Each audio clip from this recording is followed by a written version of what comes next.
The hidden Egypt. Is it possible that the heart of the biblical Egypt was in the Americas? Let's talk about it. Now, when it comes to looking for the geographic locations of certain civilizations, using the description from the books that talk about these civilizations, such as the Bible talking about Egypt, one of the best clues of finding a geographic location of a civilization is to look at the description of the big famous body of water that is next to these civilizations. For example, the most famous body of water next to Egypt, according to the Bible, happens to be the Nile. Now let's take a look at one of the descriptions of what the Bible says about the Nile River. This is Isaiah chapter 11 verse 15. And the Lord shall utterly destroy the tongue of the Egyptian sea, and with his mighty wind shall he shake his hand over the river, and shall smite it in the 7 streams, and make men go over dry shod.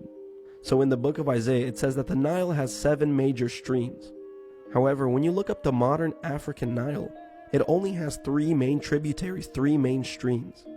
But the Bible states that the Nile has 7 streams. So when discussing ancient Egypt, the focus has to be on the Nile River system of the White Nile and the Blue Nile, which is allegedly the longest river in the world at 4,132 miles long.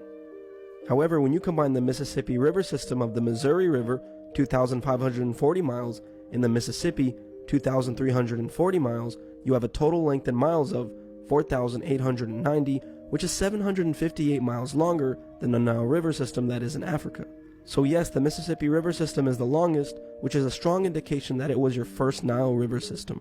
So the Mississippi River has 7 major streams, and it flows into the Gulf of Mexico, which possibly could indicate that the Gulf of Mexico was once known as the Egyptian Sea in the book of Isaiah, chapter 11, verse 15. Additional clues can be found with a quick study of the etymology of the name Missouri. You will learn that it's just a corruption of the word Mitzrayim. Who was Mitzrayim? Mitzrayim, according to the Bible, was the son of Ham. He was the younger brother of Cush and the elder brother of Phut and Canaan, the Phoenicians. Those families together made up the Hamite branch of Noah's descendants. So Mitzrayim is the Hebrew word for Egypt. So yeah, as I've stated, the modern African Nile only has 3 main tributaries, 3 main streams coming from the Nile, but the Bible states that there are 7.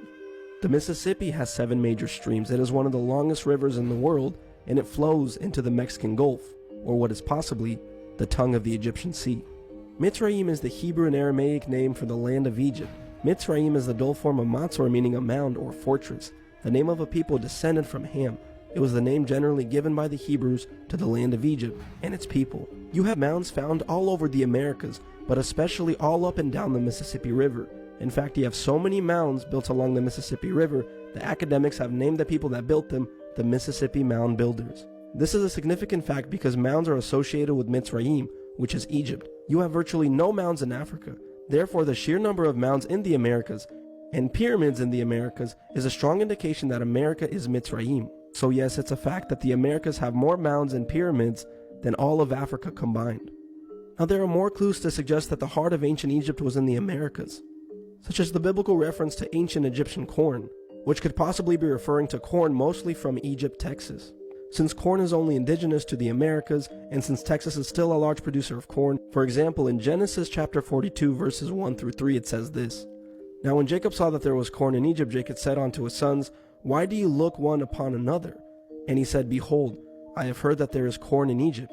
Get you down thither, and buy for us from thence, that we may live and not die. And Joseph's 10 brethren went down to buy corn in Egypt.